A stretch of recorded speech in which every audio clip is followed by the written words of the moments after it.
हाँ, तो कंटिन्यू करते हैं, ठीक है। एड्रेस ऑफ ए को क्या हम अब इसमें रख सकते हैं, हाँ या ना? नहीं रख सकते हैं। हाँ, नो, अगर एड्रेस ए का है तो वेरिएबल जिसमें आप रख रहे हैं उसका भी टाइप एड्रेस स्टोर करने का उसमें भी क्षमता होना चाहिए। तो कैसे बनाएंगे इसको? पॉइंटर वैल्यू सी देंगे। बहुत बढ़िया, इसके आगे स्टार लगा देंगे और ये क्या हो जाएगा, पॉइंटर बन जाएगा।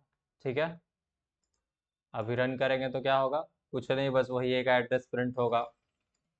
बट यहाँ पे हम चाहें तो डायरेक्टली अगर हम y को भी या फिर जो भी x है x को भी प्रिंट करेंगे तो वही चीज़ प्रिंट होगा। ठीक है, जैसे आप देख रहे हैं ये वाला एड्रेस, फिर उसके बाद यहाँ पे एक स्पेस था, फिर उसके बाद ये दूसरा एड्रेस है, देखा दूसरा एड्रेस, और फिर उसके बाद ये एक छोटा सा स्पेस भी बाद में आ गया। ठीक है, तो ये बेसिक फंडा है, आप देख रहे हैं कि दोनों ये भी और ये भी दोनों सेम आ रहा है। ठीक है, पहली बार आप एड्रेस ऑफ पे प्रिंट कर रहे हैं, दूसरी बार एक्स को प्रिंट कर रहे हैं। आई होप इसमें कोई कंफ्यूजन नहीं होगा, बस इतना ही है पॉइंटर। ठीक है, अब डबल पॉइंटर का गेम कहाँ पे आता है, मेरी बात ध्यान से सुनिएगा।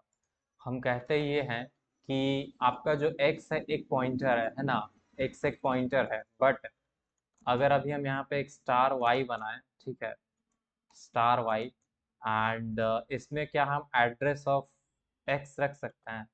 देखिए, चूंकि एक्स एक पॉइंटर है, ठीक है, एक्स एक पॉइंटर है, तो मान लीजिए एक तरह के उस पॉइंटर है, इट मीन्स यहाँ पे भी तो कुछ रखा ही जा रहा है ना, कुछ रखा जा रहा होगा, तो इसका भी कोई ना कोई एड्रेस होगा। क्या इसका एड्रेस को उठा के हम वाई में रख सकते हैं, हाँ या ना? This is the biggest question.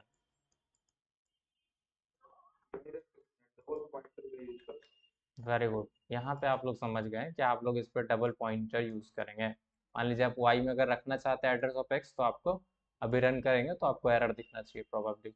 ये बोल रहा है कि एड्रेस ऑफ एक्स को आप नहीं रख सकते, क्योंकि एक्स एक नॉर्मल वेरिएबल नहीं है जिसका एड्रेस लेके आप पॉइंटर में डालते हैं। ठीक है, एक्स अपने आप में एक पॉइंटर है, तो अगर आप इसका एड्रेस किसी में रखना चाहते हो तो वो आपका जो भी है पॉइंटर वो डबल पॉइंटर होना चाहिए। तो डबल पॉइंटर कैसे बनता है, यहाँ पर डबल स्टार यूज कर देता है और पॉइंटर स्टोर हो जाता है। क्या आप इसको समझ पा रहे हैं? ये वाला एड्रेस डिफरेंट है, क्या ये बात समझ पाए आप लोग? इट्स समथिंग लाइक दैट कि अगर हम एड्रेस ऑफ एक्स को प्रिंट करें, वेट, यहाँ पे हम क्या कर देंगे, जब यहाँ प्रिंट कर लें उसके बाद हम बैकस्लैश एन देते जाएंगे। ठीक है, सब में बैकस्लैश एन देना पसंद करेंगे हम। यहाँ वाले में थोड़ा दो दे देते हैं, यहाँ पे एक रखते हैं। ठीक है, आप देखते जाइए, यहाँ पे एड्रेस ऑफ एक्स प्रिंट करें या वाई प्रिंट करें, दोनों बात सेम। तो ये जो वाई आप देख रहे हैं डबल पॉइंटर, क्या ये बात समझ पाए आप लोग, डबल पॉइंटर वाला कॉन्सेप्ट? जो आपका y है वो एक डबल पॉइंटर है। जनरल पॉइंटर्स क्या करता है, आप ऐसे याद रखिए, जनरल पॉइंटर क्या होता है, किसी वेरिएबल का एड्रेस रखता है। ठीक है, जनरल पॉइंटर क्या करता है, किसी अन्य वेरिएबल का एड्रेस स्टोर करता है। जनरल पॉइंटर क्या करता है, किसी अन्य वेरिएबल का एड्रेस स्टोर करता है। जैसे कि इस प्रोग्राम में x एक जनरल पॉइंटर है एंड जो कि एक एड्रेस स्टोर कर सकता है। बट डबल पॉइंटर क्या होता है, जो किसी और पॉइंटर का एड्रेस स्टोर करता है। फॉर एग्जांपल लाइन नंबर 11 पे आपका जो y है, y एक डबल पॉइंटर है क्योंकि ये x का एड्रेस स्टोर कर रहा है, x का एड्रेस, जबकि x में क्या है, x में भी किसी का एड्रेस ही है। क्या इस बात को समझ पाए आप लोग? क्या इस चीज को समझ पाए? गुड। अच्छा, मान लीजिए अगर हमको ना ये जो 90 है इसको हमको एक्सेस करना है x का यूज करके, तो क्या हम एक्सेस कर सकते हैं x वेरिएबल के थ्रू, मतलब x पॉइंटर के थ्रू? परसेंट, अच्छा, सबसे इजी तो तरीका है कि हम a के थ्रू एक्सेस कर सकते हैं। आप देखेंगे कि a के थ्रू एक्सेस हो जाता है। ठीक है, कोई दिक्कत? लाइन नंबर 15 से जो चीज़ हो रही है समझ में ना आए तो पूछेगा, और नहीं पूछेंगे तब तो भगवान है आपके मालिक हैं। ठीक है, एट ए से भी प्रिंट कर सकते हैं, हम चाहें तो वैल्यू एट एक्स भी कर सकते हैं। अच्छा, सबसे इंपॉर्टेंट क्वेश्चन है, क्या हम वाई से प्रिंट करवा सकते हैं वैल्यू एट वाई करके? देखिए, ये तो आप लोग जानते हैं कि ये प्रिंट करेंगे तो ये में 90 रखा है हो जाएगा। एक्स का वैल्यू ऐड करेंगे, मतलब एक्स में क्या है, एड्रेस ही है ए का फाइनली, तो वैल्यू ऐड करेंगे तो यहाँ भी 90 ही आएगा। बट इसमें वाई का यूज करते हुए कैसे हम 90 ला सकते हैं, ये सवाल। जस्ट थोड़ा सा ऐसे तुक्का मारिए, लॉजिक ना भी बताओ फिर भी तुक्का तो मार दिए कि मतलब ऐसे सही में समझ में आ गया था 90 ठीक है। तो आप जो डबल पॉइंटर का यूज करके जब आप एक्सेस करना चाहते हो एक्चुअल वेरिएबल को, एक्चुअल डाटा को, तो आप डबल स्टार यूज करके एक्सेस कर सकते हैं। क्या ये बात समझ में आया? हाँ या ना? अच्छा, अगर अभी हम सिंगल स्टार करेंगे तो आपको क्या लगता है सिंगल स्टार वाई प्रिंट करेंगे तो क्या होगा? जस्ट गेस करें, सिंगल स्टार वाई प्रिंट करेंगे तो क्या होगा? एक्स का एड्रेस प्रिंट करेगा। वाह अमेजिंग। कम से कम जो चीज़ हम चाहते थे वो तो समझ गए आप लोग। क्या प्रिंट हो रहा है? अच्छा एग्जैक्टली दिक्कत क्या है, परसेंट डी में प्रिंट कर रहे हैं तो इसलिए थोड़ा अजीबोगरीब दिख रहा है। आप इसको परसेंट पी में प्रिंट करके देख लीजिए, ठीक है। क्या आपको ये जो चीज़ है और ये जो चीज़ है, ये आपको डिफरेंस नहीं दिख रहा है? यहाँ पे दोनों ऐसा नहीं दिख रहा कि एक एड्रेस प्रिंट हो रहा है। देखिए एक एड्रेस तो वाई में रखा है, बट अब वैल्यू एट वाई करेंगे तो क्या मिलेगा? एक एड्रेस। समझ में आया कि बाउंस कर गया हिमांशु? आ गया भाई। बाकी लोगों को कि क्या ये राम कहानी समझ में आ रही है या बाउंस कर रहा है? मतलब जो भी वट एवर है। Okay, for very much obvious reasons इस पूरे कोड को उठा के ले चलते हैं मेमोरी में। आ जाओ भैया मेमोरी। सपोज करें कि ये आपका सुपर कोड है, ठीक है।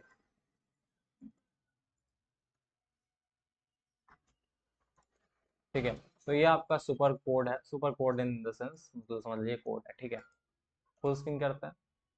अब यहाँ से क्या होगा? मेमोरी है, ठीक है। यहाँ से क्या है? मेमोरी है। मेमोरी में सबसे पहले क्या है? ए नाम का एक वेरिएबल है। ए नाम का एक वेरिएबल है। ए का एड्रेस क्या है? ए यार ये तो गलत बन गया यार, हटेगा कैसे? कंट्रोल आर कीजिए। कभी वैसे गलती से फंस जाए कर्सर तो आप सिंपल कंट्रोल ही करिए, ठीक है। ए और ए का एड्रेस क्या है? मान लीजिए हम यहाँ पे ब्रैकेट में लिख देते हैं सबका एड्रेस, ठीक है। 129011, ये इसका एड्रेस है सब, या फिर 4 ही डिजिट का रखते हैं, ज़्यादा लंबा रखे क्या होगा, ठीक है। तो ये जो आप देख रहे हैं 1290, ये क्या है? ए का एड्रेस है। क्या इस बात को आप लोग समझ पाए? ये आपका रहा ए वेरिएबल और इसका एड्रेस क्या है? यही है। क्या इस बात को आप लोग समझ पा रहे हैं? हाँ या ना? हाँ। बहुत बढ़िया, बहुत बढ़िया। अब इसके आगे क्या है कि यहाँ पे मान लीजिए ये जो फर्स्ट लाइन है ना, उससे बस इतना ही बना, ठीक है। जो सेकंड लाइन आप किए हैं उससे क्या होगा? आप प्रिंट कर रहे हैं एड्रेस ऑफ ए। जनरली ए को प्रिंट करते तो क्या मिलता? ए को प्रिंट करते तो क्या मिलता? सपोज कीजिए कि इसके अंदर जो भी 90 रखा है वो 90 मिलता है, ठीक है। फर्स्ट लाइन से अभी तक आपने जितना देखा उतना ही हुआ, ठीक है। सेकंड लाइन से क्या हुआ? एड्रेस ऑफ ए प्रिंट कर दिया गया, यानी ए का एड्रेस क्या है? वही 1290। तो अगर आप इसको यहाँ पे पैरेलली आप लोग आउटपुट स्क्रीन भी विजुअलाइज करना चाहते हैं तो यहाँ पे हम कर देते हैं। एंड सपोज करिए कि ये आपका क्या है? आउटपुट स्क्रीन है। तो यहाँ पे क्या डिस्प्ले होगा सबसे पहले? 1290, ठीक है। और बैकस्लैश एन है, इसका मतलब नेक्स्ट कर्सर नेक्स्ट लाइन पर रहेगा, ठीक है। क्लियर? 1290 क्यों डिस्प्ले हुआ? 1290 क्यों डिस्प्ले हुआ? इंट आई इक्वल टू 90 था, sorry int a equal to 90 था। अगर आप एक एड्रेस प्रिंट करेंगे तो एक एड्रेस मेमोरी में क्या था? 1290।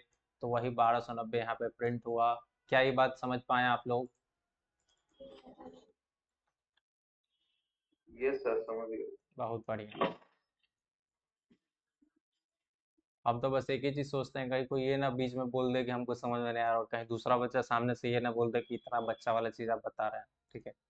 आधा लोग इसी कंफ्यूजन में होगा। आशीष म्यूट कर लीजिए। तो ये दोनों लाइन खत्म हो गया। उसके बाद क्या कहा गया कि एक एक्स पॉइंटर बनाओ इंट टाइप का, जिसके अंदर एड्रेस ऑफ ए रख दो, ठीक है।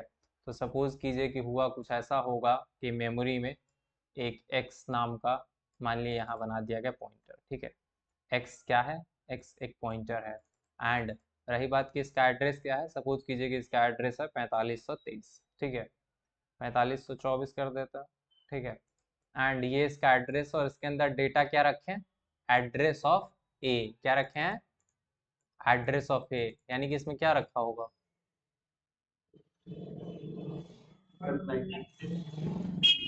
1290। Very good. तो अभी तक आप यहाँ तक 3 लाइन समझ चुके हैं, जिसको नहीं समझ में आए पूछ सकते हैं। फिर यहाँ पे आप क्या कर रहे हैं, आप बोल रहे हैं कि x को प्रिंट कर दो। अच्छा, आप x को प्रिंट करेंगे तो क्या प्रिंट होगा, जो x में रखा है। ए का एड्रेस। एक्चुअली x को प्रिंट करेंगे तो यही प्रिंट होगा ना। अगर आप एड्रेस ऑफ x प्रिंट करेंगे तब क्या होगा, ये 4544 जो भी है वो प्रिंट होगा। अगर x को प्रिंट करेंगे तो क्या प्रिंट होगा, 1290। तो चूंकि यहाँ पे ऐसा लिखा है तो 1290 फिर से आएगा। अब 1290 प्रिंट होने के बाद आप देख रहे हैं यहाँ पे क्या है, दो दो वो है, ठीक है। अब आप यहाँ पे एक चीज नोटिस करें, अरे यार ये क्यों आ रहा है, जब आप यहाँ पे हमको ये लाना है, यहाँ पे आप देख रहे हैं क्या है, दो दो बैकस्लैश है, इसका मतलब क्या होगा, कर्सर कहाँ जाएगा, एक बार तो यहाँ से एंटर होके यहाँ पे आएगा, फिर एक और बार बैकस्लैश है तो एक और बार लाइन ब्रेक होगा, ठीक है, नेक्स्ट लाइन पे जंप करेगा। अब यहाँ पे क्या है, डबल पॉइंटर y है, जिसमें क्या रखा गया है, address of x। Address of x का मतलब क्या है, अगर अभी हम प्रिंट भी करते हैं एड्रेस ऑफ x तो क्या प्रिंट होगा, x का एड्रेस क्या होगा, 4520। Very good. तो यहाँ पे इसको थोड़ा सा डिफरेंट कलर कर देते हैं। हेलो। जी बोलिए। कुछ नहीं कर सकते, आराम से बैठे रहे। हम तो इस वीक के बारे में भी सिर्फ इसलिए बोले थे ताकि सब एक वीक तक कम से कम हमसे ना पूछे। हाँ ये बात है कि आजकल चल रहा है, आप हो सकता है आ भी जाएगा आज या कल या परसों, मतलब ये जो सैटरडे तक वाला पॉइंट है ना, इस तक देख लीजिए। पूछिए।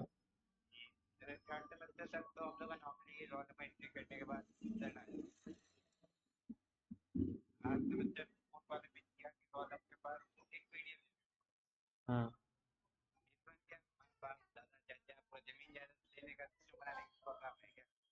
एग्जैक्टली इस बारे में बता नहीं सकते, हम अभी लाइव क्लास में आपसे थोड़ी देर बाद इसके बारे में बात कर सकते हैं, ठीक है। ठीक है, थैंक यू। ओके, चलिए। तो ज़्यादा बात नहीं करना चाहिए। आप यहाँ पे देख रहे हैं y क्या है, पॉइंटर है, इसको क्या करते हैं, दूसरे किसी रंग से रंग देते हैं, ठीक है। और यहाँ पे एड्रेस क्या होगा, इसका भी अपना कुछ ना कुछ एड्रेस होगा, ठीक है। मान लीजिए 23, इसका एक काम करते हैं, हम लिख देते हैं 4830, ठीक है। क्लियर। इसके अंदर क्या रखा है, y के अंदर आप क्या रख रहे हैं, नोटिस करें, एड्रेस ऑफ x। क्या आप लोग यहाँ पे देख पा रहे हैं, क्या कर रहे हैं, y के अंदर एड्रेस ऑफ x रख रहा है, ठीक है। तो क्या रखा है इसके अंदर, 4524। 4524, ठीक है। गुड। अब अगर आप यहाँ पे y को प्रिंट भी कर दें तो क्या प्रिंट होगा, स्क्रीन पे क्या प्रिंट होगा, अगर y को प्रिंट भी कर दे तो क्या प्रिंट होगा, देख रहे हैं, %p फॉर्मेट में y को प्रिंट कर रहा है। अच्छा एग्जैक्टली आप लोग ये 1290 हम लिख तो दे रहे हैं, बट ये 1290 आपका हेक्साडेसिमल में कन्वर्ट करके प्रिंट होगा, ठीक है। पहले तो 0x लिखा आएगा, 0x, उसके बाद जो भी वो 1290 का जो भी आता है, बट यहाँ पे y को प्रिंट करेंगे तो ये 4524 प्रिंट होगा, ठीक है। क्लियर। ये बात समझ में आया कि नहीं आया, अरे y का वैल्यू कोई पूछा है तो 4524 ही है ना। Okay, and address of x print करेंगे तो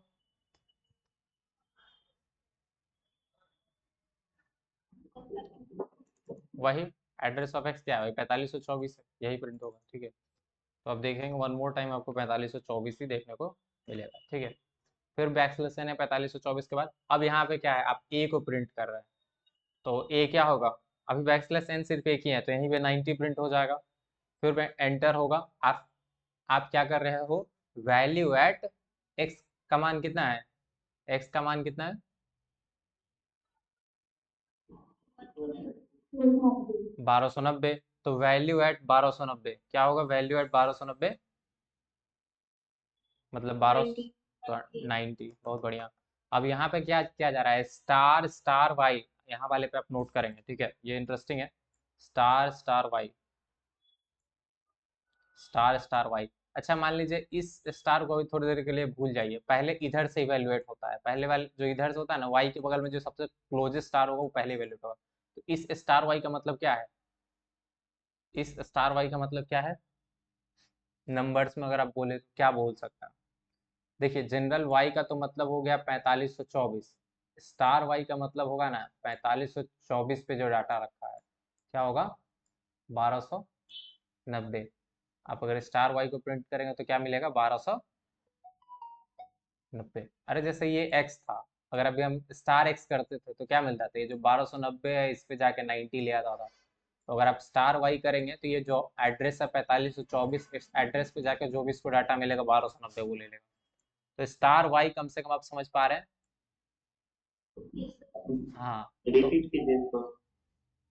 देखिए, सर मुझे थर्ड वाई 90 क्यों प्रिंट करेगा? कौन? स्टार एक्स का वैल्यू। स्टार एक्स का वैल्यू, स्टार एक्स किसी भी एड्रेस के आगे, किसी भी पॉइंटर के आगे अगर आप एक्स लगाते हैं ना, सॉरी स्टार लगाते हैं, जैसे एक्स क्या है? पॉइंटर। एक्स में कोई एड्रेस रखा है, तो अगर आप इसके आगे स्टार लगाएंगे तो इसका मतलब होता है कि आप उस एड्रेस पे रखी वैल्यू देखना चाहते हैं। जैसे अगर एक्स की वैल्यू 1290 है तो आप इसको ऐसे पढ़ते हैं, स्टार को हम बार बार बोलते हैं, स्टार को पढ़ना चाहिए वैल्यू एट। तो अगर आप पढ़ेंगे वैल्यू एट एक्स, यानी वैल्यू एट 1290, तो क्या मिलेगा? जो भी 90 है। बात समझ में आया?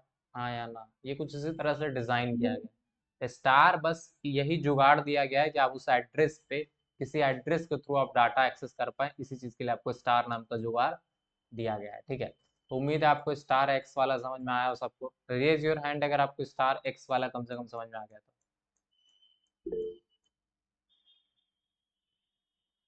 आधे लोग अभी भी इस उम्मीद में है कि अचानक कोई ईश्वर से कोई अमृत फल गिरेगा जिसको खा लेंगे और हमको समझ में आ जाएगा, जैसे कि साहिल, पीहू, हिमांशु। आप लोग को नहीं समझ में आया? उज्जवल, तो हैंड रेज कर देना चाहिए। हमको तो हैंड रेज जिसका दिखता है हम उसी को कंसिडर करें कि समझ में आ गया। मिस्टर साहिल हैरिस, क्या समस्या है? ये तो वही बात हो गया कि सब हाथ उठाए हुए तो हम भी उठा लेंगे। बड़ा गजीब चीज है, but it's okay, no problem. तो यहाँ पे आप देख रहे हैं कि star star y, star star y का सीन क्या है? स्टार वाई का मतलब क्या होता है? स्टार वाई का मतलब होता है वाई में जो एड्रेस रखा है उस एड्रेस का वैल्यू। ठीक है, स्टार वाई का मतलब, देखिए वाई का मतलब क्या है? ये वाई का मतलब क्या है? 4524। बट स्टार वाई का मतलब क्या है? 4524 पे रखा है डेटा। 4524 पे क्या रखा है? जैसे एक्स का, हाँ। 1290। हाँ, तो 1290। अगर आप 1290 के आगे भी एक और स्टार लगाए, मतलब 1290 पे डेटा जाके देखो, तब क्या मिलेगा? वही 90। 90। तो इसीलिए डबल पॉइंटर से फिर आप एग्जैक्ट उस डेटा तक एक्सेस कर सकते हैं। ठीक है, हमेशा ध्यान रखिए, एक्स प्रिंट करेंगे तो क्या प्रिंट होगा? एक्स प्रिंट करेंगे तो क्या प्रिंट होगा? 1290। लेकिन अगर स्टार एक्स प्रिंट करेंगे तो क्या प्रिंट होगा?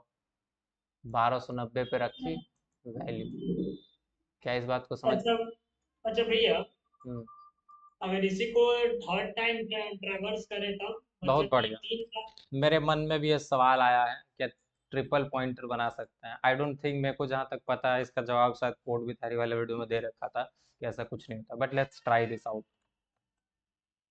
ट्रिपल पॉइंटर एक क्या बनाता है? जेड, और इसमें ट्राई क्या करते हैं कि वाई के एड्रेस को रखने का। एंड सबसे पहली चीज़ आप लोग ये चीज़ ध्यान रखिए कि आप एड्रेस ऑफ वाई प्रिंट कर सकते हैं, नो डाउट। ये चीज़ कम से कम ध्यान रहेगा ना, एड्रेस ऑफ वाई प्रिंट कर सकते हैं। आई डोंट थिंक इसमें कोई दिक्कत आना चाहिए। हम एक काम करेंगे, इसके आगे एक चीज़ लिख भी देते हैं, star y, sorry address of y print करें ना, एड्रेस ऑफ वाई। ये प्रिंट होगा, मुझे जहाँ तक श्योर है कि इसमें कोई दिक्कत नहीं आएगी। देखिए एड्रेस ऑफ वाई आपको कुछ और ही मिला। ठीक है, ये एक्चुअली वाई वेरिएबल का एड्रेस है, यानी कि ये जो 4820 है, ये समथिंग लाइक। ठीक है, एंड क्या इसको हम एक वेरिएबल में रख सकते हैं? उस चीज़ को भी टेस्ट कर लेते हैं और उसको प्रिंट भी करने की कोशिश करेंगे। जेड, हाँ आप कर सकते हैं। ट्रिपल पॉइंटर नाम का चीज़ होता है। क्या ये बात समझ पाए आप लोग? हाँ बट भैया इसका तो रियल लाइफ में यूज नहीं रियल लाइफ होता। में कोई यूज़ नहीं। सबसे अच्छी बात तो आप यही कहें ना कि देखिए, अगर आप ट्रिपल स्टार जेड करेंगे तो क्या होगा? क्या लगता है?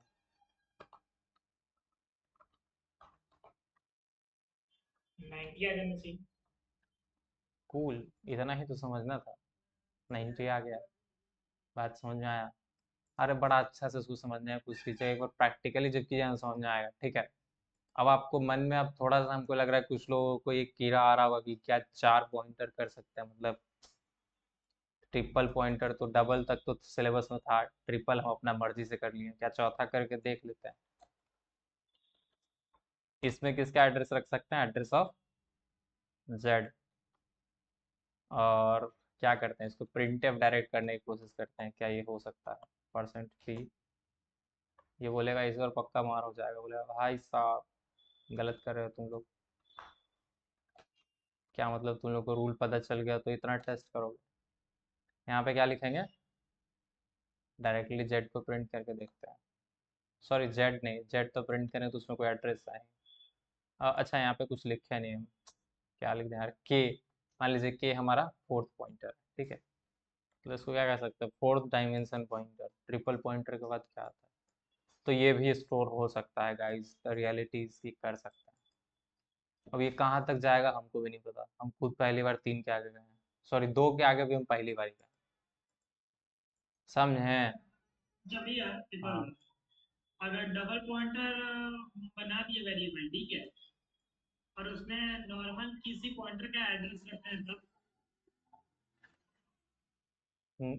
डबल पॉइंटर बना दिया उसमें किसी नॉर्मल, नॉर्मल किसी पॉइंटर का एड्रेस रखते हैं तब, मतलब इंटीजर पॉइंटर का एड्रेस रखते हैं तब। इंटीजर पॉइंटर का एड्रेस तो रख सकते हैं डबल पॉइंटर में, किसी इंटीजर का एड्रेस नहीं रख सकते। हाँ, ठीक किसी इंटीजर का रखने की कोशिश करेंगे तो वो वाल हो जाएगा, ठीक है। जैसे ये देखिए, ये क्या है आपका डबल पॉइंटर वाई है, ठीक है, डबल पॉइंटर वाई है ना, तो वाई में अगर आप रखने की कोशिश करेंगे address of X, address of A, तो मे बी मोस्ट प्रोबेबली यहाँ पर ड्रामा होना चाहिए। हाँ नहीं लेगा। अरे देखिए इधर वाला का जितना एड्रेस है उससे एक स्टेप ज़्यादा इधर आता है, ठीक है। है। तो देखिए इसको थोड़ा सा मिस हिमांशु की वजह से हम लोग काफ़ी आगे निकल गए, कहते हैं ना यूं ही बड़ी दूर निकल जाता हूँ। डबल पॉइंटर से आगे ना बढ़े, बट द कॉन्सेप्ट इज कि आप उसको ले जाएं आगे तो ये जाता है, ठीक है। Clear, clear. चलिए। कितने ऐसे लोग हैं जिनको अभी भी लगता है ये नहीं समझ में आया, अगर आप में हिम्मत है तो कम से कम बताइए, कहिए कि हाँ नहीं समझ आया। मिस्टर आदित्य स्पेशली आपसे पूछ रहे हैं।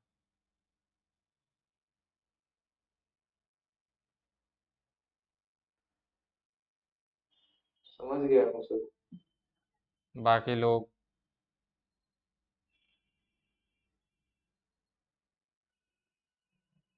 हम्म,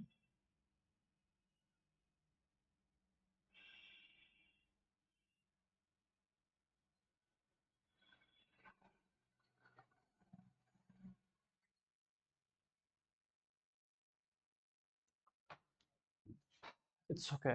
बस हम आपको एक सजेशन देना चाहेंगे, देखिए क्लास की रिकॉर्डिंग है आपके पास, करना कुछ नहीं होता है, बस आपको क्या करना होता है पता है, एक एक चीज़ को प्रिंट करके देखिए, रन करके देखिए, करते करते आपको समझ में आएगा, कोई बड़ी बात नहीं है। चलिए, तो इसी के साथ अपना डबल पॉइंटर समझ में आया, और डबल पॉइंटर के साथ हमने एक नई चीज़ सीखी कि डबल क्या ट्रिपल पॉइंटर भी बना सकते हैं। ट्रिपल क्या, उसके बाद 4 स्टार वाला भी पॉइंटर बना सकते हैं, एंड आप में से कोई महानुभाव हो तो 5 स्टार वाला भी पॉइंटर प्रयास कीजिएगा करने का, ठीक है। क्लियर। अब हम लोग थोड़ा सा डायनेमिक मेमोरी एलोकेशन के बारे में बात करते हैं कि डायनेमिक मेमोरी एलोकेशन क्या होता है। सपोज कीजिए कि ये पॉइंटर्स का use maximum of the time हम लोग क्या करते हैं, इस कोड को रखना भी पड़ेगा।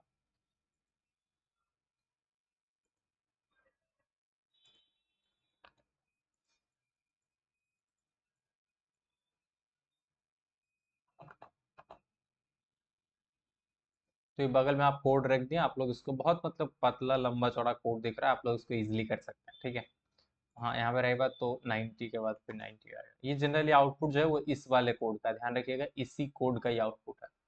अच्छा उसके बाद लास्ट में एड्रेस ऑफ वाई भी प्रिंट किया गया, एड्रेस ऑफ वाई में क्या प्रिंट होगा, sorry value at y, value at y करेंगे तो क्या होगा, इस पिक्चर को देख के बताइए, तो वैल्यू एट वाई करेंगे तो क्या मिलेगा,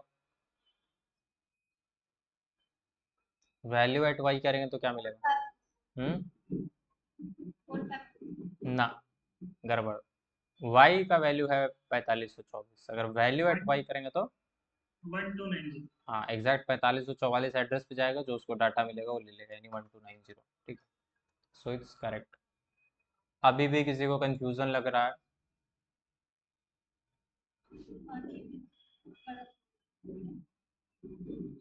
हम्म,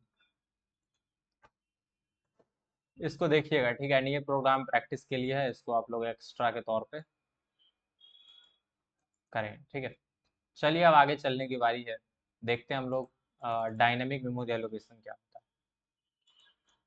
सपोज कीजिए कि जो आपका प्रोग्राम होता है, ठीक है, हम बार बार बता चुके हैं, आपका प्रोग्राम में जो सबसे पहला एरिया होता है उसको क्या बोलते हैं हम लोग?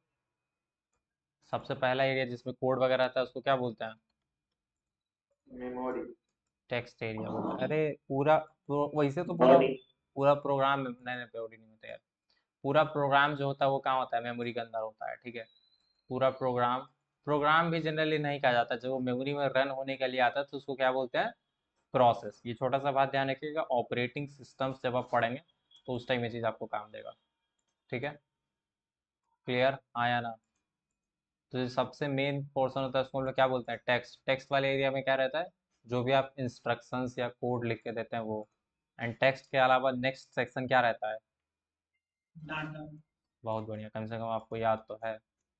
डाटा वाला एरिया, इसमें आप जो भी वेरिएबल, स्टैटिक वेरिएबल बनाते हैं, जैसे आप इंट एक्स बनाएं, फ्लोट बनाएं, स्ट्रक्चर बनाएं, स्ट्रक्चर वेरिएबल बनाएं, ठीक है। ध्यान रखिएगा, जो आप स्ट्रक्ट करके वो टाइप डिफाइन करते हैं वो दूसरी चीज़ है, बट जो आप एक्चुअल में करते हैं कि स्ट्रक्ट, अरे यार, एक्सट्रक्ट मान लीजिए स्टूडेंट S1, तो जो स्ट्रक्ट स्टूडेंट S1 बनाया गया वो क्या होगा? वो स्ट्रक्चर एग्जैक्टली कहीं पे ये डेटा वाले एरिया में वो स्ट्रक्चर बनाया जाएगा उसका सारा प्रॉपर्टीज के साथ। क्या इस बात को समझ पाए आप लोग? एक बार रिपीट कीजिए। मैं कहना ये चाहता हूँ कि अगर आप स्ट्रक्ट का जो डेफिनेशन करते हैं ना कि स्ट्रक्ट स्टूडेंट, इसमें नेम आएगा, रोल आएगा, ये सब है, वो सब टेक्स्ट एरिया का पार्ट है, वो कोड एरिया में रहता है।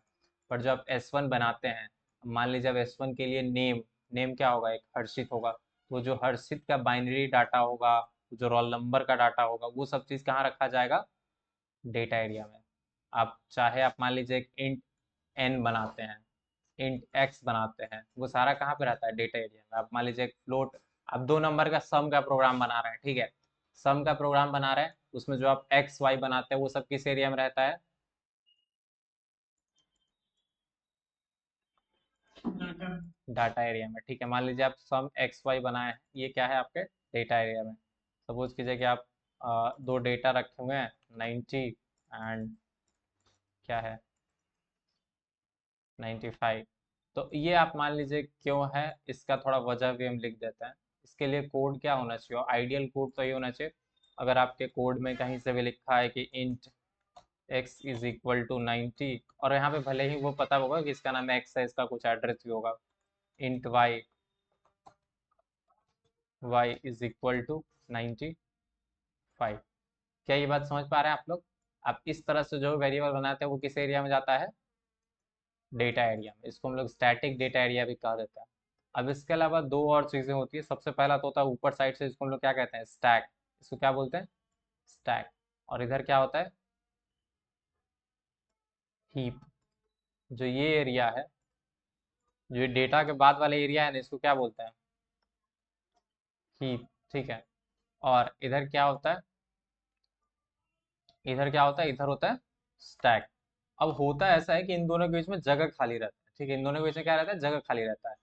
तो ये इधर की ओर ये भी बढ़ सकता है, या फिर कभी ऐसा होता है कि हीप भी इधर की ओर बढ़ता है। बात समझ में आया? मेमोरी में ये जगह खाली रखा जाता है, कभी इसको जरूरत होता है तो ये आगे की ओर बढ़ जाता है, मतलब ऐसा, सॉरी गलत हो गया।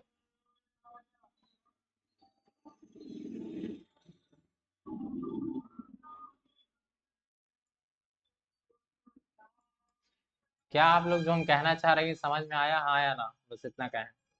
सर ये हीप और स्टैक क्या? हीप देखिए और स्टैक बताइए। बता रहे हैं, रुक जाइए। जब आप हीप ऐसा है कि हीप आप देख रहे हैं कि डेटा जो एक्चुअल आपको हम इतना बड़ा दिखा दिए, ऐसा होता है कि डेटा और छोटा रहता है, ठीक है। डेटा एरिया कंपैरेटिवली काफ़ी छोटा रहता है, आप इसको और छोटा ही मान लें तो अच्छा है। इसमें लिमिटेड डाटा हम लोग रख सकते हैं। बात समझ में आया? डेटा एरिया क्या है, छोटा है। बट अगर आपको ज़्यादा मेमोरी रखना है, जैसे मान लीजिए आपको 100 स्टूडेंट्स का स्ट्रक्चर रखना है, या फिर जनरली आप मान के चलिए आपको 10 इंटीजर रखना है, 100 इंटीजर रखना है, ठीक है। उस कंडीशन में आप एरे वगैरह यूज़ कर लेते हैं, स्टैटिक एरे वगैरह, या फिर स्टैटिक वेरिएबल यूज़ कर लेते हैं। बट आपको 1 लाख या 1 करोड़ रखना है, ठीक है। तो उस कंडीशन में हम लोग क्या करते हैं, मतलब उतना बड़ा हम लोग ट्राई नहीं करते। वैसे हम लोग बना सकते हैं उतना बड़ा भी, ठीक है, लेकिन उससे क्या होगा, मेरा प्रोग्राम हैवी हो जाएगा। मेरा प्रोग्राम क्या हो जाएगा, हैवी हो जाएगा, ठीक है। तो प्रोग्राम में ऐसा समझिए कि मेरा प्रोग्राम ही 100 MB का हो जाएगा। तो जनरली हम लोग क्या करते हैं, प्रोग्राम में उतना ही इंपॉर्टेंट डेटा जो लगता है बहुत इंपॉर्टेंट है ना, उसी को केवल हम लोग नॉर्मल वेरिएबल के थ्रू यूज़ करते हैं। बाकी सब बोल देते हैं कि मेमोरी हम लोग रन टाइम पे ऑर्डर करके मंगा लेंगे। क्या ये बात समझ में आया? इट्स समथिंग लाइक दैट कि आपको कहीं पार्टी करने जाना है, तो आप क्या किए, जो भी बेसिक नीड्स है वो सब आप पास साथ में ले गए, ठीक है। जो भी बेसिक नीड है वो साथ में ले गए, और जो एक्चुअल आपको लगता है कि आप वहाँ पे खरीद ले सकते हैं, बाहर से अरेंज कर लेंगे, वो आप लेके नहीं गए। इससे क्या होगा, आपका जो ट्रैवल है वो थोड़ा इजी हो जाएगा, मतलब ट्रैवल जो है उसमें आपके पास बर्डन कम रहेगा। क्या ये बात समझ में आया कि नहीं आया? इसको एक दूसरे एग्जाम्पल से बताते हैं, ठीक है। मान लीजिए कभी ऐसा हुआ है कि आपको मतलब कभी फ्रिज लाना पड़ा है, और आप बाइक से गए हैं फ्रिज लाने, खरीदने जाते हैं बाइक से फ्रिज खरीदने गए हो, तो क्या ऐसा होता है कि आप बाइक पे फ्रिज लेके आ जाते हैं? ऑल्दो आप ज़बरदस्ती रख लेंगे तो ले आ सकते हैं, ठीक है। बट हम लोग क्या करते हैं उसके लिए, जस्ट किराए का कार यूज़ कर लेते हैं। तो आप हीप मेमोरी को ऐसे समझ सकते हैं, वो किराए का मेमोरी है, ठीक है। उसको बस यूज़ एंड थ्रो करना, उसमें हम लोग बल्क में डेटा वगैरह एलोकेट करते हैं, ठीक है। उसका साइज़ कंपेरेटिवली डेटा वाले एरिया से ज़्यादा रखा जाता है। आप लोगों को लग रहा है वो कंप्यूटर ये मेमोरी क्यों बनाता है? देखिए, आप अगर आप समझ नहीं पा रहे हैं, तो ऐसे समझिए, मेमोरी हायरार्की वगैरह जब हम लोग डिस्कस करेंगे, ठीक है। जैसे अभी आपका बेसिक आइडिया देते हैं, आपको पता है कंप्यूटर में मेमोरी से काम हो जाता है, मेमोरी और सीपीयू से। फिर भी आप देखते हैं दो दो मेमोरी क्यों रखे हुए हैं, एक रैम रखे हुए हैं, और एक आपका क्या रखे हुए हैं, एक सेकेंडरी मेमोरी रखता है। फोन में देखते हो कि 8 GB रैम है, 128 GB आपका एक वो क्या कहते हैं, स्टोरेज मेमोरी है, ठीक है। लैपटॉप में भी देखते होंगे तो बोल देता होगा 512 GB SSD है और 8 GB रैम है, तो वो सेम चीज़ है, ठीक है। तो जनरल प्रोग्राम या सॉफ्टवेयर जो भी होता है, प्रोग्राम नहीं बोलते हैं उसको, जब मेमोरी में होता है तो उसको प्रोसेस बोलते हैं, ठीक है। तो प्रोसेस में क्या होता है, एक डेटा सेक्शन होता है और एक क्या होता है, हीप सेक्शन। क्या ये दो सेक्शन समझ में आया? देखो वो ये कंप्लीट डीप डाउन करने की ये चीज़ ही नहीं है, ठीक है। आप बिलीव नहीं करेंगे, ये चीज़ आपको ऑपरेटिंग सिस्टम पढ़ना, बस हम इसलिए बता दे रहे ताकि आपकी क्यूरियोसिटी ना रहे कि ये डायनेमिक मेमोरी एलोकेशन कर ही क्यों रहा है। बस इतना याद रखिए, हीप में जो होता है वो ज़्यादा स्पेस होता है। अब स्टैक क्या होता है, स्टैक में क्या होता है ना, थोड़ा इंटरेस्टिंग चीज़ है स्टैक। स्टैक में क्या है, आपका प्रोग्राम जो जो फंक्शंस चल रहा है, ठीक है, या फिर जो भी पेंडिंग फंक्शंस है, वो सारा किस में रहता है, स्टैक में। अच्छा, स्टैक का बेसिक मैनर आपको पता है, लास्ट इन फर्स्ट आउट होता है, ठीक है। इसको हम लोग स्टैक या फिर कॉल स्टैक भी बोलते हैं, कि मेथड स्टैक भी बोल देते हैं, फंक्शंस का स्टैक भी बोल देते हैं। देखिए, जब भी आपका ना आप कोड लिखते हैं तो क्या लिखते हैं, इंट मेन लिखते हैं जनरली। इंट मेन लिखें या वॉइड मेन लिखें, बात समझ में आया ना। और आप मान लीजिए इसके अंदर क्या फंक्शन कॉल कर दिए, हेलो नाम का, ठीक है। हेलो नाम का फंक्शन कॉल किए, या फिर सॉरी ग्रीट नाम का फंक्शन, आप ग्रीट नाम का फंक्शन कॉल कर दिए। अच्छा, ग्रीट नाम का फंक्शन डिफाइंड कहाँ पे है, तो इसके जस्ट ऊपर वॉइड ग्रीट। और ये जो ग्रीट फंक्शन है ये क्या किया हुआ है, ये कोई हेलो नाम का फंक्शन को कॉल लगा दिया।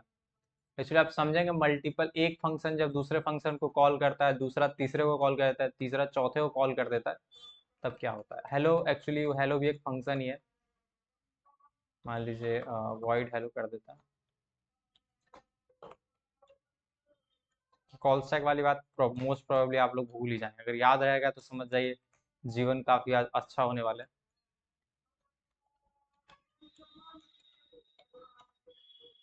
गुड। अच्छा, अभी आप लोग का नॉर्मल कोडिंग का लॉजिक क्या कहता है, इससे कुछ प्रिंट होगा इस कोड से या नहीं प्रिंट होगा? बस हेडर फाइल लगाना बचा हुआ है, क्या इससे कुछ प्रिंट होगा? हाँ बोलिए।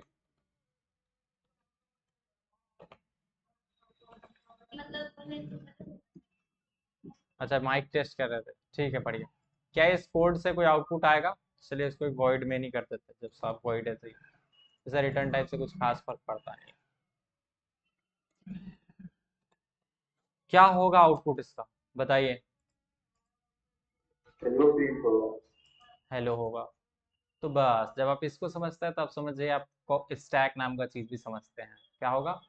प्रिंट। अच्छा एक्चुअली हेलो में ना माइनर मिस्टेक है, डबल कोड बंद करना भूल गया। क्या? मतलब आउटपुट भी बताइए मेरे को। अच्छा अच्छा अच्छा, हमको लगा हेलो हेलो कर रहे हैं माइक टेस्टिंग। सॉरी, मैं यहाँ पे नाम बदल के कर देता हूँ नमस्ते। नमस्ते जी, ठीक है। तो ये हो गया नमस्ते जी, भी लगा देते नमस्ते जी। चलिए, क्या सभी लोग ये चीज़ समझ पा रहे हैं कि ये कैसे रन हो रहा है? क्या ये चीज़ समझ पा रहे हैं सब लोग? एक्चुअली बोला कि ग्रीट फंक्शन कॉल करो, तो ग्रीट के अंदर क्या, ग्रीट फंक्शन बोला कि हेलो फंक्शन बताएगा क्या करना है, ठीक है। हेलो फंक्शन के पास गया, हेलो फंक्शन बोला कि चलो प्रिंटफ करना है। अब प्रिंटफ को भी डेटा ये देके प्रिंट, हेलो भी खुद किया कुछ नहीं है, हेलो भी क्या किया, बस बोला प्रिंटफ फंक्शन चलाओ और उसको ये डाटा दे दिया। अब प्रिंटफ फंक्शन इंटरनली वो भी चला होगा और चल के वो क्या कर दिया होगा, काम किया होगा, ठीक है। तो बताते हैं हुआ क्या है कॉल स्टैक में, ठीक है। इतना कोड के लिए आपका जो कॉल स्टैक है ये कैसे कैसे बढ़ेगा ये आप नोटिस कीजिएगा, ठीक है। जो भी ये डाटा है यहाँ पे थोड़ा हम लिख देते हैं बगल में, ठीक है। और आप सपोज करें कि ये जो आपको चीज दिख रहा है ये क्या है आपका,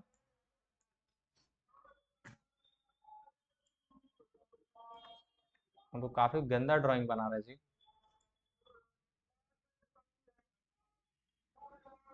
गुड, ये क्या है आपका कॉल स्टैक है, ठीक है।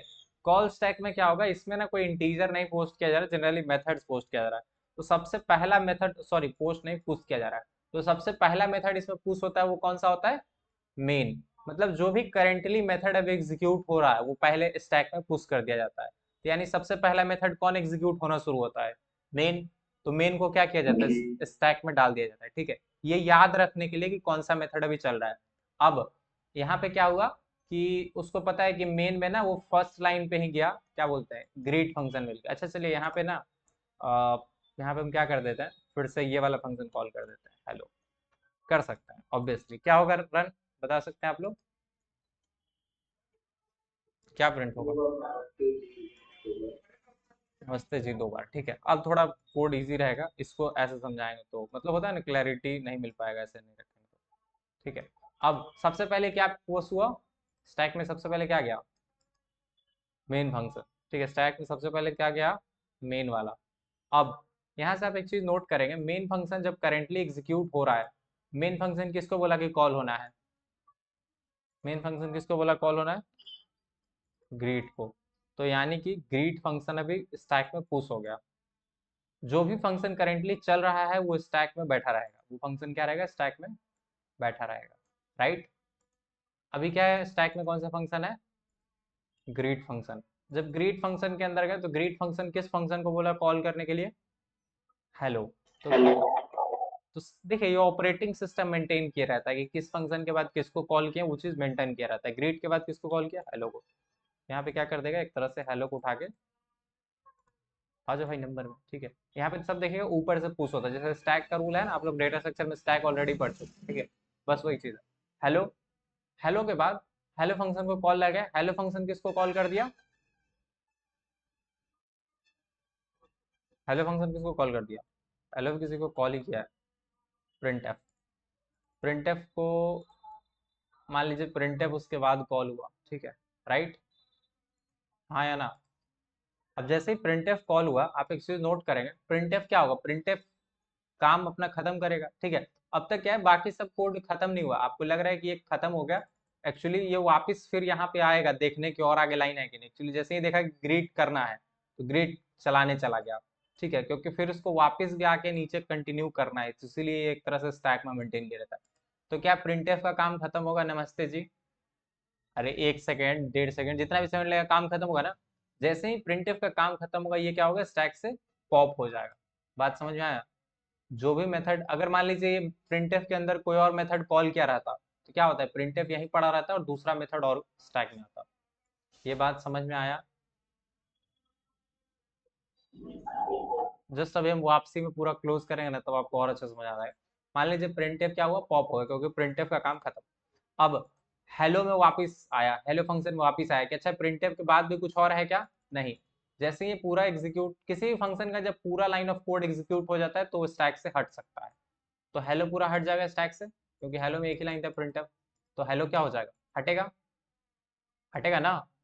हेलो हट गया, ठीक है, गुड। एक काम कर रहे हैं, अब इसको हटा नहीं रहे, यहाँ पे अलग रख लेते हैं, ठीक है।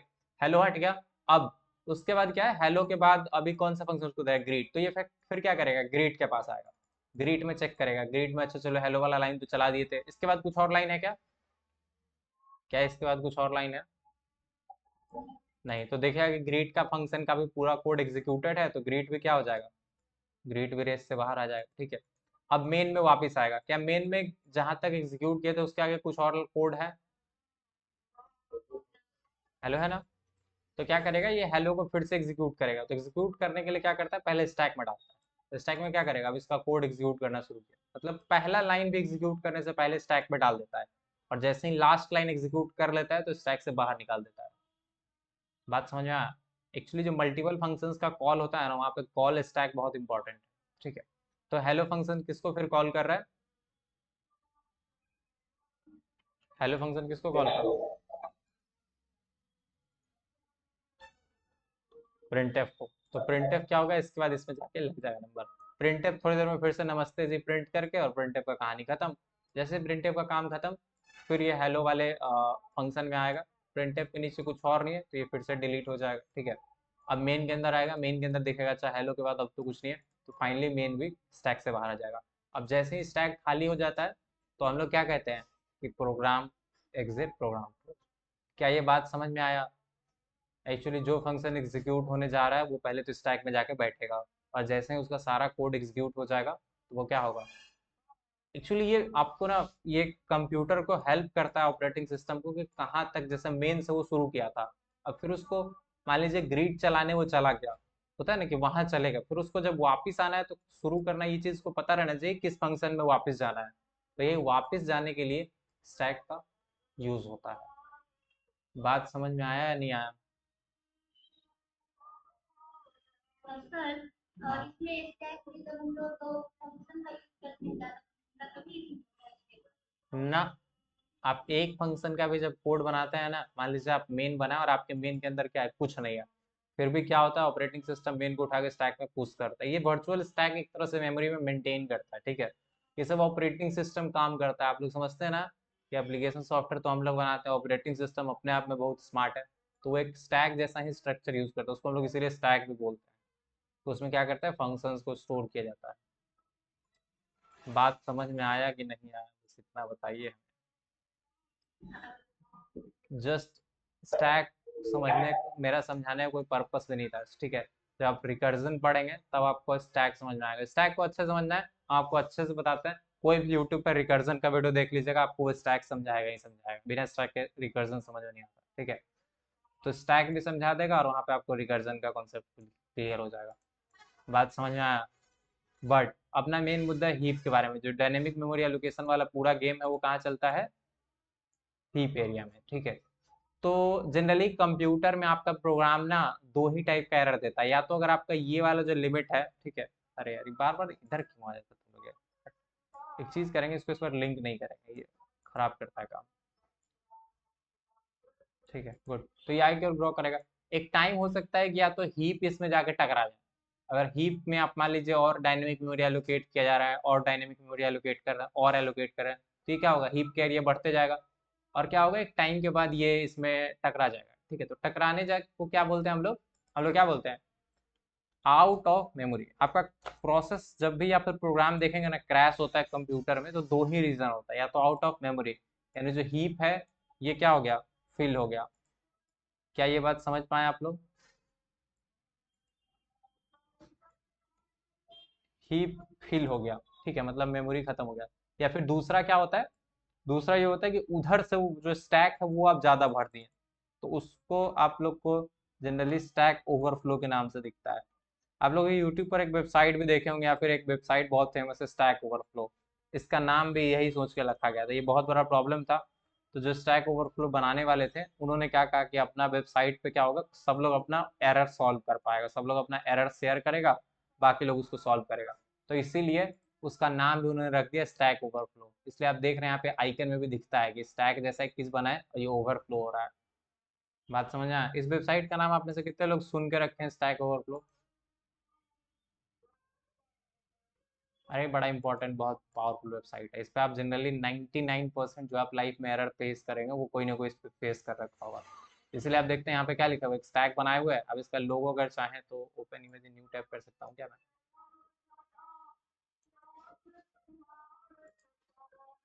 कैसे इस इमेज को मैं खा जाऊँ, मेरे को समझ नहीं आ रहा। शायद हम नहीं खा सकते हैं इसका इमेज, ये लोग खाने नहीं देगा, बट वट एवर, आप लोग समझ गए कि ये क्या सीन है, ठीक है।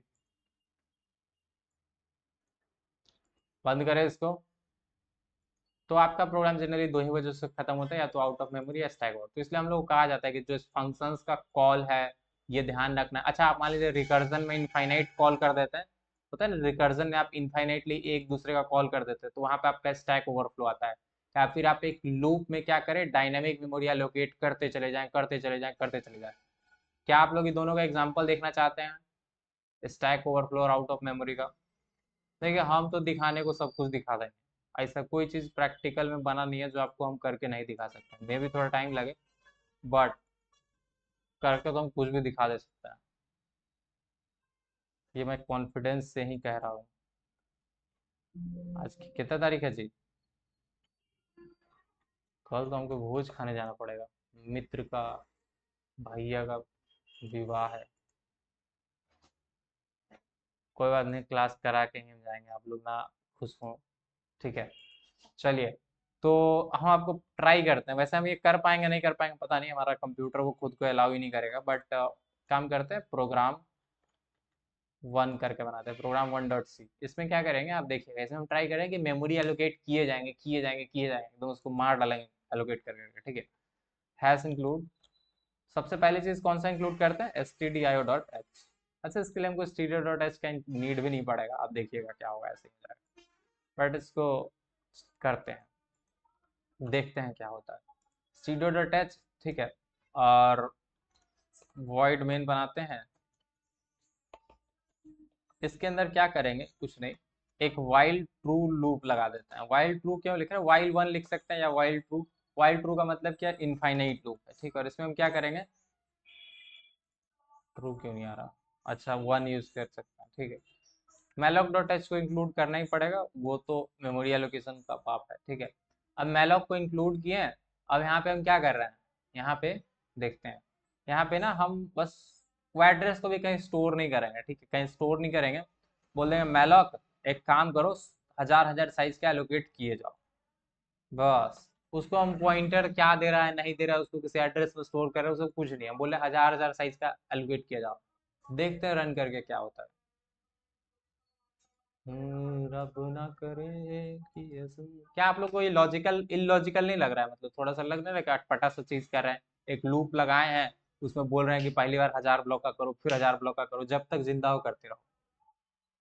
मे भी हम अपना कंप्यूटर ना खराब कर लें, हमको कुछ इसमें प्रिंट भी लगाना पड़ेगा कि हो गया, प्रिंट डन।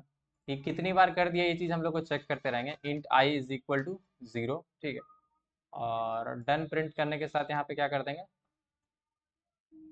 प्लस प्लस आई को, प्लस प्लस आई को प्रिंट करते जा रहे हैं, ठीक है। ये क्यों कर रहे हैं, बस ऐसे, ताकि हमको पता चले कितना बार ये हजार हजार मेमोरी एलोकेट कर दिया। ओके, लगभग ये 5-6 हज़ार बार तो कर ही चुका है अभी तक। एक लिमिट होगा, उसके बाद मेरे को लगता है ये रुक जाएगा। दूसरा पॉसिबिलिटी हो सकता है, अगर चलते चलते चलते क्लास बंद हो गया तो समझ जाइएगा कि मैं कंप्यूटर अपना खराब कर लिया। वैसा मैं ऐसा कभी कुछ किया नहीं, या तो मेरा मेरा मेमोरी और डिस्क सब खराब हो जाएगा। बट अब देख रहे हैं क्या कर रहा है, हजार हजार मतलब ब्लॉक का मेमोरी एलोकेट करते जा रहा होगा, करते जा रहा होगा। अब हमारे कंप्यूटर पे आप लोग एक चीज़ देख रहे हैं कि यहाँ पे एक वार्निंग भी आ चुका है। क्या लिख रहा है? कहीं लिख रहा होगा, योर योर सिस्टम मतलब हैवी लोड पे है, ठीक है। सिस्टम हैवी लोड बता रहा है, बताना शुरू हो गया है। अब देख रहे हैं कि मेमोरी भी मेरा ज़्यादा कम, मतलब मेमोरी बहुत ज़्यादा ऑक्यूपाई होते जा रहा है, ठीक है। अब ये एक टाइम के बाद क्या होगा, मेरे कंप्यूटर में आउट ऑफ मेमोरी एरर देगा और मेरा कंप्यूटर क्रैश कर जाएगा, जो कि होना नहीं चाहिए। जहाँ तक हमको पता है ऑपरेटिंग सिस्टम इसको रेस्ट्रिक्ट करके रोक देगा। हे ऑपरेटिंग सिस्टम देवता, इसे रोक देना। आप लोग मान गए कि हम इसको खराब करके ही माने। रुक जाइए, देख लेते थोड़ा। खराब हो गया तो लैपटॉप का पैसा इन्हीं लोगों से लिया जाएगा। सबका 6 सेमेस्टर का फी एडवांस में लेकर लैपटॉप खरीदा जाएगा, याद रखिएगा। जितना बच्चा है, यू गाइस आर, मतलब ऑन रिकॉर्ड आप लोगों को प्रॉमिस करा दिएगा। अब वो बात अलग है कि रिकॉर्डिंग में नहीं बचेगा। एग्जाम दे दीजिए। क्या? तब हम हो जाते हैं लव। एग्जाम दे दीजिए सर। एक्चुअली देखिए, ये बात सही बोले, ये कितना बढ़िया बात बोले यार। उतना वेट करने की क्या जरूरत है? 10,000, 1 लाख, 10 लाख, कितना हो गया? 1 करोड़। अब जल्दी जल्दी फैसला होगा ना, 1 करोड़, 1 करोड़, अब जल्दी फैसला करेगा। 1 मिनट रुक जाइए, वाह रुक जाइए, पहले इसको क्या करते हैं, आ, जीरो ही माना ना, और दीजिए, देखते हैं इसका भी लिमिट। अब बैकस्लैश सेंड करते जाते हैं ताकि बढ़िया रहेगा, ठीक है। तुरंत फैसला हो जाएगा, जो लिमिट होगा अपने आप टच कर जाएगा। ओके, इंटीजर का साइज से ज़्यादा बड़ा हम नंबर दे दिए। कोई बात नहीं, खराब होगा तो देखा जाएगा। देखिए ये चीज़ लगभग 100 बार कर चुका है। Approximately 10 lakh blocks of memory occupy किया जा रहा है। हर बार जो एक नंबर प्रिंट हो रहा है ना, डन 6,000, यानी लगभग ये 10,000 बार तो 10,000 ब्लॉक ऑफ मेमोरी ऑक्यूपाई कर दिया होगा। मेरे कंप्यूटर का रैम कितना होगा, आप लोग चाहें तो मैथमेटिकली कैलकुलेट कर सकते हैं। आई थिंक 8 GB रैम का हमारा लैपटॉप है, 7 GB अवेलेबल होगा, जिसमें कि, अच्छा आपको हम एक चीज़ दिखाते जाते हैं साथ में, जो कि हम दिखा सकते हैं, टास्क मैनेजर। और हम आपको दिखाएंगे कि वो जो प्रोग्राम 1 है वो अभी खाए बैठे होगा सीपीयू को। 28,000 बार ये चीज़ कर चुका है।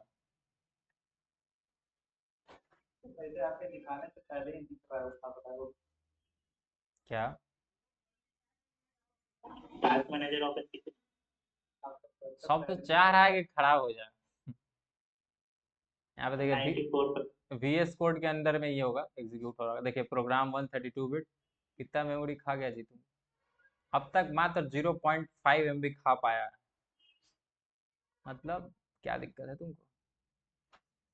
अच्छा ये रन टाइम एलोकेट कर रहा है, मतलब रन, देखिए 0.5 MB इसलिए वो कम ले रहा है क्योंकि आप क्या कहते हैं, वही चीज़ आप स्टैटिक वाला यूज़ नहीं कर रहे, इसलिए आप देख रहे हैं 0.5 ये, मतलब कहाँ गया यार, कि 0.5 पे फिक्स किए हुए हैं। बट आप देख रहे हैं वो डायनेमिक बहुत ज़्यादा ज़्यादा एलोकेट कर रहा होगा, वो कैलकुलेशन में नहीं रहता।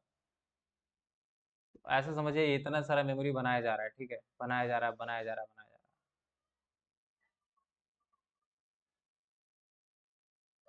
अब रोक देते हैं, ठीक है।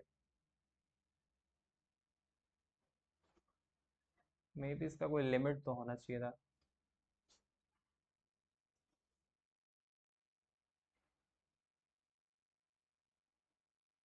एक टाइम के बाद देखिए, हमारा जहाँ तक मानना है, एक टाइम के बाद क्या होगा, आउट ऑफ मेमोरी एरर आएगा।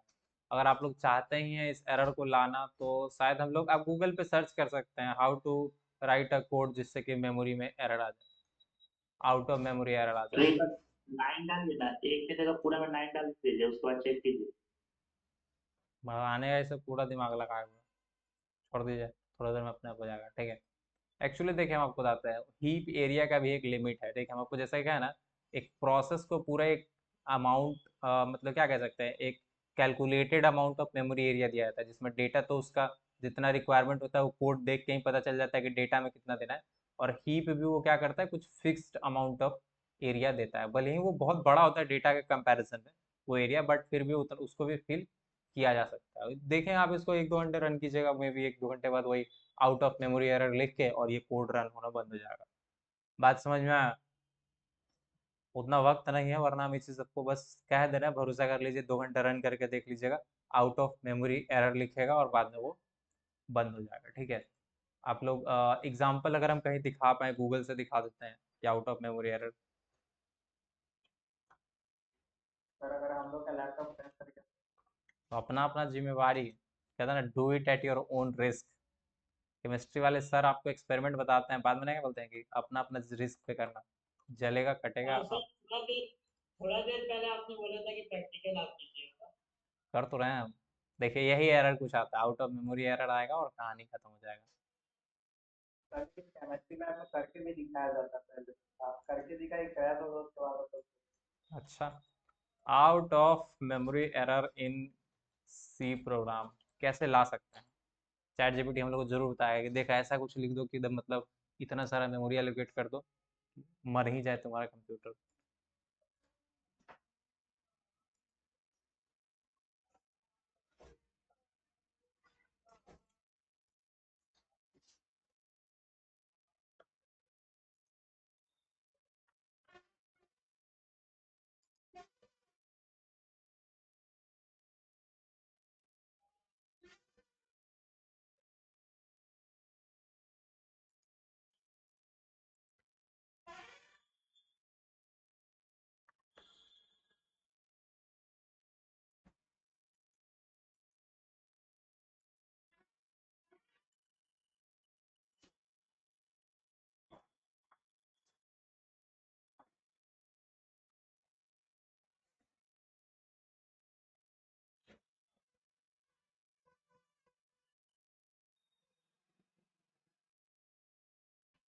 वेट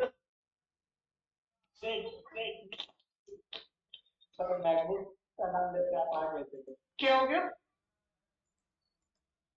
अर्षित भैया? अरे अरे, अभी जिंदा हैं हम। मैकबुक ऑर्डर नहीं हुआ क्या? क्या? मैकबुक अभी तक तो ऑर्डर हो जाना चाहिए था सर।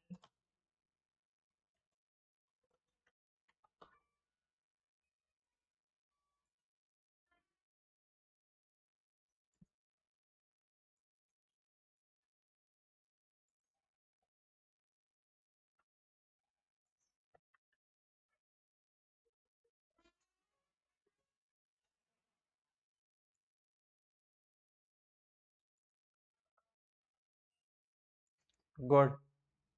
ऐसा आप लोग लगा होगा कि खराब होगा, एक्चुअली वो इंटरनेट का वीकनेस कुछ था, इसकी वजह से मैं आ नहीं पाया, वरना। ओके, तो देखते हैं कि कैसे ला सकते हैं out of memory error. Bad luck. How to get out of memory error in my C program. ये एक बार 99 करके देखिए ना, देख लीजिए ना। अरे बस कुछ नहीं, एक्चुअली इसके अलावा भी बहुत सारा और ऑप्शन है जिससे आप वो एरिया को एक्सप्लॉइट कर, मतलब क्या कह सकते हैं, out of memory error in C program usually means program is trying to allocate more memory than available, यानी जितना अवेलेबल है उससे ज़्यादा मेलोक के थ्रू आप एलोकेट करने की कोशिश कर रहे हैं। ठीक है, तो यहाँ पे आपको ये चीज़ थोड़ा उल्टा तरीके से बता रहा है कि मतलब पता है ना, क्या जब आप इससे पूछेंगे चैट जीपीटी से कि मर्डर कैसे करें, तो ये बोलेगा मर्डर करना एक बुरी बात है, आपका ये सजा हो सकता है। तो वही चीज़ बता रहा है कि मेमोरी लीक होगा, इससे ये होगा वो होगा, बट अभी हम थोड़ी देर में इसको पूछेंगे कि एग्जैक्टली बताओ कि कैसे हम करें गलत, मेरे को गलत करना ही बताना है। पता है चैट जीपीटी को आप पूछेंगे मर्डर कैसे करें तो ये नहीं बोलेगा आपको, बट आप इससे ये पूछेंगे कि मैं ऐसा क्या ना करूं जिससे मर्डर हो सकता है, तब आपको ये बताएगा कि आप चाकू लेके किसी के सीने में नहीं भोंक दें जिससे वो मर सकता है। तो जब आप इससे कहते हैं ना यूनो रिवर्स कार्ड जब आप खेलते हैं तब ये कंफ्यूज हो जाता है, तभी बोलता है वाह मेरे को नहीं समझ में आ रहा है क्या हो रहा है। तो क्या कह रहा है, यूज। हम आपको पर्सनली दे देंगे। अच्छा किए नहीं भी। तो अर्षित भैया इसको तो ये भी बोल सकते हैं कि कहीं ना कहीं इसमें है कुछ प्रॉब्लम, इसलिए ऐसे वो करता है बिहेवियर। विच विल, क्या कहते हैं, अरे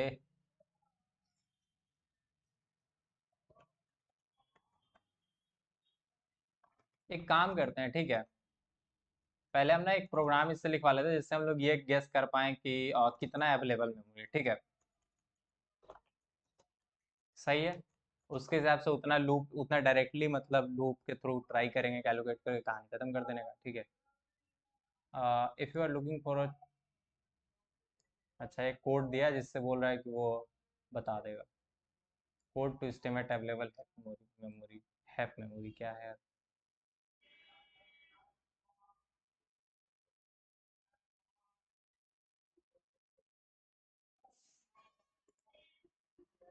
कुछ तो ये हमको कोड लिख के दिया बट देखना पड़ा इसमें क्या लिखा है। देखिए आप लोग भी एक्चुअली जब हमको कोई चीज़ नहीं पता होता तो हम भी ऐसे ही करते, चैट जीपीटी से पूछे, थोड़ा बहुत कुछ नहीं समझ में हो सकता है इसमें दो चार लाइन ऐसा होगा जो हमको अभी गूगल करेंगे तब समझ आए। यहाँ पे देखिए डबल पॉइंटर यूज़ किया है, ठीक है, एंड क्यों किया है पता नहीं, कुछ तो उसके दिमाग में था। अच्छा वाइट टाइप का ब्लॉक्स बनाया है गैस करने के लिए। 1898 MB इसको दिया गया है, आप देख रहे हैं।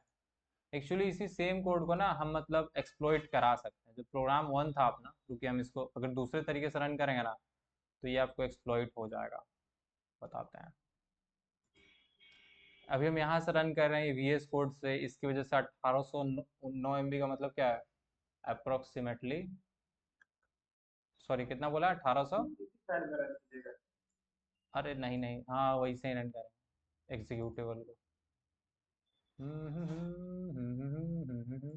25 days A for 60 seconds same DS30 DS70 CMD open करेंगे और बस उसको एग्जीक्यूट कर देंगे। एक्चुअली VS कोड से एग्जीक्यूट कर रहे हैं। लगभग वो 2 GB के आसपास बता रहा है कि अवेलेबल मेमोरी, यानी कि हमको 2 GB मेमोरी जो है खत्म करना पड़ेगा अगर हमको सच में आउट ऑफ मेमोरी एरर चाहिए तो। वाह यहाँ पे फास्ट भी चल रहा है। भैया 999 कर दीजिए ना सबको 99999। रुकिए प्रभु आपका भी ये माया हम सुन लेते हैं। आउट ऑफ मेमोरी एरर हम लोग देखते हैं, दोनों देख के रखेंगे स्टैक ओवरफ्लो। देखिए कितना हुआ 999, 9999, 99,000, 9 लाख, 99,000, 99 लाख हो गया, 9 करोड़ हो गया। 9 करोड़ से ज़्यादा मेरे को लगता नहीं जाएगा, लिमिट से बाहर चला जाएगा। चलिए 9 करोड़ चला गया ना तो इसको कितना भेज देते हैं, 99 करोड़, उससे भी आगे चला गया। हाँ अब ज़्यादा हो गया, एक और 9 कम करना पड़ेगा। गुड। तो जो भी बना है अब इस प्रोग्राम डॉट डॉट एक्सी को दोबारा हम लोग एग्जीक्यूट कर देंगे। कहाँ गया इसका। देखिए ये सब चीज़ आप लोग ट्राई कर सकते हैं। एक्चुअली भरोसा रखिए कि आपको ऐसा लगता है कि ये रुक जाएगा, मतलब कुछ गड़बड़ हो जाएगा कंप्यूटर में, मोस्ट प्रोबेबली 99% चांसेस है कि प्रॉब्लम में नहीं होगा। इसीलिए क्योंकि आपका जो ऑपरेटिंग सिस्टम होता है वो इस सबको एक वर्चुअल इन्वायरमेंट में रन करता है। इस सबको ऐसा लगता है कि लोग के पास मेमोरी का एक्सेस है, बट इन एक्चुअली ये लोग के पास मेमोरी का एक्सेस नहीं रहता है। वो ऑपरेटिंग सिस्टम इन लोगों को बहुत हद तक कंट्रोल कर लेता है। बात समझ आया। जैसे ही आउट ऑफ मेमोरी एरर भी ऑपरेटिंग सिस्टम ही डिटेक्ट कर लेता है कि ये प्रोग्राम अपने औकात से ज़्यादा, मतलब अपने चादर से ज़्यादा पैर पैर फैलाने की कोशिश कर रहा है, इसलिए इसको सस्पेंड कर दिया जाए, तो इसको सस्पेंड कर देगा। समझ में आया। ये चीज़ लगभग ही हज़ारों करोड़ों बार कर चुका होगा अब तक। 8 11 होगा ना। ये वही जो हम आपको एरर दिखाए ना फोटो में, ठीक है, ऐसा कुछ, ऐसा कुछ आएगा आउट ऑफ मेमोरी एरर और फिर फाइनली वो बंद हो जाएगा जो चलना होगा, ठीक है। ये आउट ऑफ मेमोरी मेरे को तो बहुत बार दिखा है, पता नहीं आप लोगों को क्यों नहीं दिखा। आप लोग कभी ना कभी दिखा होगा कि मेमोरी जो है वो out of memory, out of memory का मतलब है मेमोरी जो है फुल हो गया, समझे। और सर आपको दिखा सकते PDF फाइल। हाँ GTA 5 डाउनलोड कर लीजिए, एडोबी प्रीमियर डाउनलोड कर लीजिए, हाई हैवी एंड कोई ग्राफिक्स के सॉफ्टवेयर एडोबी फोटोशॉप वगैरह। फोटोशॉप सर उतना वो नहीं, तीनों ही है फिर भी नहीं आता है वो, PDF फाइल को एग्जीक्यूट नहीं कर पा रहे तो वो क्या। हाँ तो वो आएगा बट उसके बाद क्या होगा, आपका कंप्यूटर रीस्टार्ट मांगने बोलेगा या रीस्टोर करने बोलेगा, और उसके बाद आप उसको दोबारा एक्सेस कर पाएंगे, उसमें कोई दिक्कत नहीं होगा। बट ये जो अभी हम एग्जीक्यूट कर रहे हैं, ये जैसे ही लिमिट ब्रेक करेगा उसके बाद मेरे को ये आउट ऑफ मेमोरी एरर देकर रोक देगा, क्योंकि ऑपरेटिंग सिस्टम के, हमको जहाँ तक पता है ये कंट्रोल में ही होना चाहिए। अब तक ही पूरा धूम मचाया हुआ होगा। देखिए टर्मिनल के अंदर आपका टर्मिनल प्रोग्राम चल रहा है, इसके अंदर आपका ये एंटी मालवेयर ये भी पूरा मतलब चले में लगा हुआ। छोड़िए उसको, रहने दीजिए, ठीक है। हम आपको बार बार ये बताना चाह रहे हैं, जो कॉन्सेप्ट हम बताना चाह रहे हैं वो आप लोग समझ गए होंगे। मैलॉक अगर बहुत बार लगातार किया जाए तो memory allocate allocate allocate allocate memory बनाते बनाते बनाते बनाते क्या होगा, एक टाइम के बाद वो डाटा फिल हो जाएगा, ठीक है, वो एरिया फिल हो जाएगा और उसके बाद आउट ऑफ मेमोरी एरर आ जाएगा। दूसरा कंडीशन क्या हो सकता है प्रोग्राम 2 में, ये हो सकता है कि आपका आप स्टैक को फिल कर दें। क्या कर सकते हैं? स्टैक कैसे फिल हो सकता है? स्टैक ओवरफ्लो जो हम लोग कहते हैं वो कब तब होगा जब आप कुछ ऐसा लिख दें।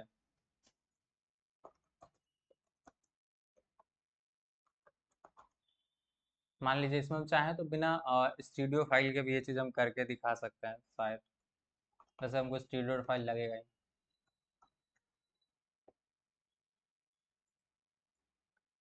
उसमें यही होगा कि एक फंक्शन दूसरे को एकदम धराधर धराधर कॉल मचाया जाएगा, ठीक है। एक्चुअली अब आप यहाँ पे देखेंगे कि हम क्या कर रहे हैं, मेन के अंदर से यहाँ पे एक प्रिंट नाम का फंक्शन कॉल कर देंगे, ठीक है। प्रिंट, और ये प्रिंट नाम का फंक्शन जो होगा ये वॉइड टाइप का होगा प्रिंट, और ये क्या करेगा, ये आपका एक तरह से प्रिंटफ को कॉल करेगा, हर्षित, और उसके बाद ये क्या कर देगा, एक ग्रीट नाम के फंक्शन को कॉल कर देगा। अब ये जो ग्रीट नाम का फंक्शन है ये कहाँ है, ये ग्रीट नाम का फंक्शन ऊपर है,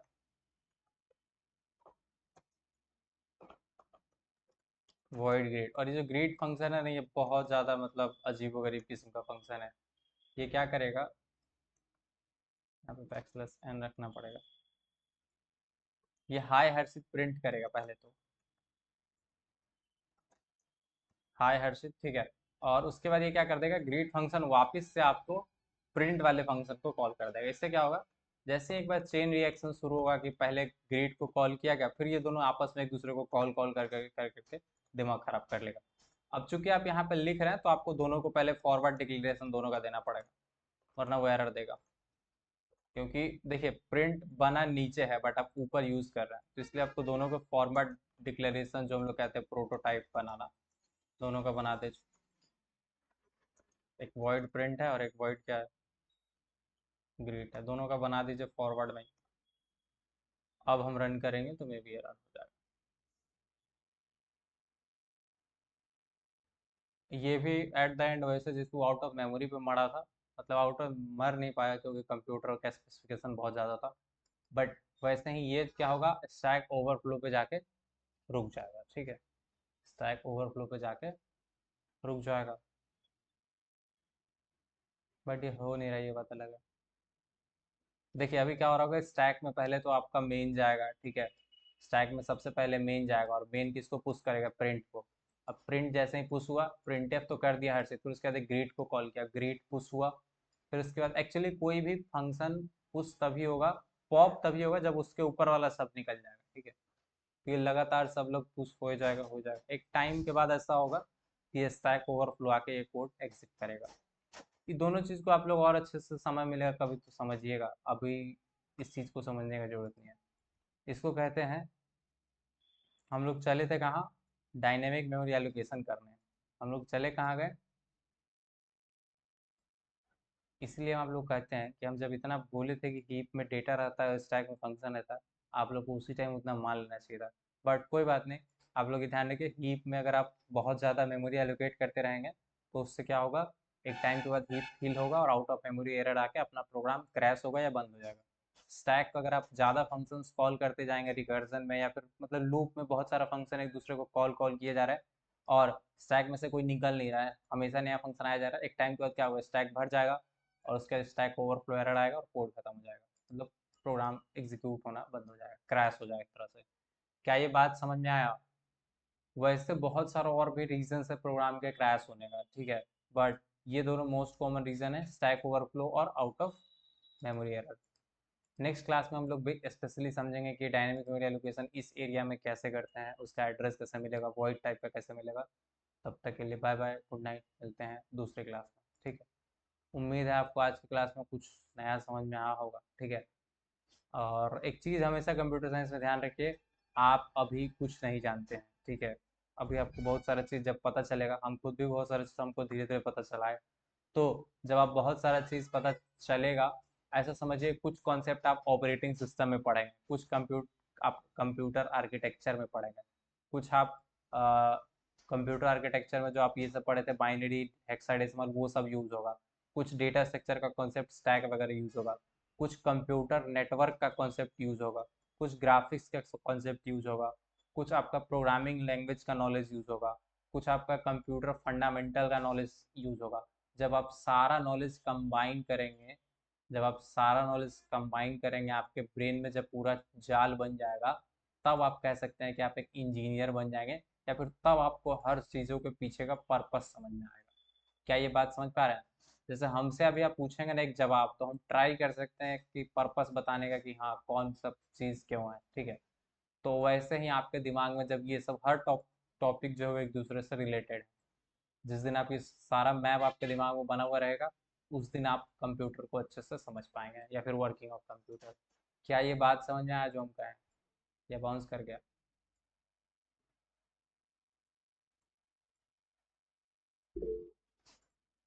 हाँ, तो ऐसे ही ये बेसिकली एक ग्राफ डेटा स्ट्रक्चर है और कुछ नहीं है, ठीक है। जिसमें जो लाइन सब ये सब क्या है, एजेस है, और ये सब क्या है, वर्टेक्स है। Vertex vertex vertex vertex. Thank you so much, मिलते हैं नेक्स्ट क्लास में, टाटा बाय बाय। किसी का कुछ सवाल?